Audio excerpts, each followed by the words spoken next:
ಎಲ್ಲರಿಗೂ ನಮಸ್ಕಾರ. ನಾನು ಇವತ್ತು ಬೆಳಗ್ಗೆ ಮಡಿ ಅಡುಗೆ ಮಾಡ್ತಾ ಇದ್ದೇನೆ. ಇಲ್ಲಿ ಇವತ್ತು ಕಡಿವಾರ ಅಂತೇಳಿ ಲಾಸ್ಟ್ ವಾರ ಮಾಡಿದ್ದಾರೆ. ವಾರ ಹಿಡಿದಿದ್ರು 5ನೇ ವಾರ ಲಾಸ್ಟ್ ವಾರ ಮಾಡಿದ್ದಾರೆ. ಇವತ್ತು ಕುಚ್ಚುಗಡುಬು ಅಂತ ಕರಿಬಾರ್ದು ಹಾಗೆ ಕುದಿಸಿ ಮಾಡೋದು ಕುಚ್ಚುಗಡುಬು ಮಾಡ್ತಾ ಇದ್ದೀನಿ. ನೈವೇದ್ಯ ಮನೆಯಲ್ಲೇ ಮಾಡ್ತಾ ಇದ್ದೀನಿ.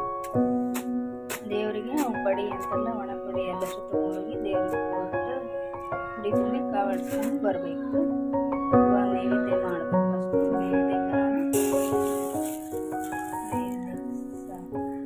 ಕುಚ್ಚುಗಡುಬು ಅಂದರೆ ಮನೇಲಿ ಜಾಸ್ತಿ ಮಕ್ಕಳು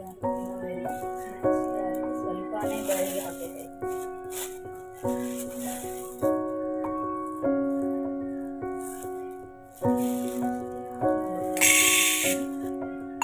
ಸ್ವಲ್ಪ ದೇವ್ರ ಮನೆಯಿಂದ ಎಣ್ಣೆ ತಂದಿದ್ದಾರೆ.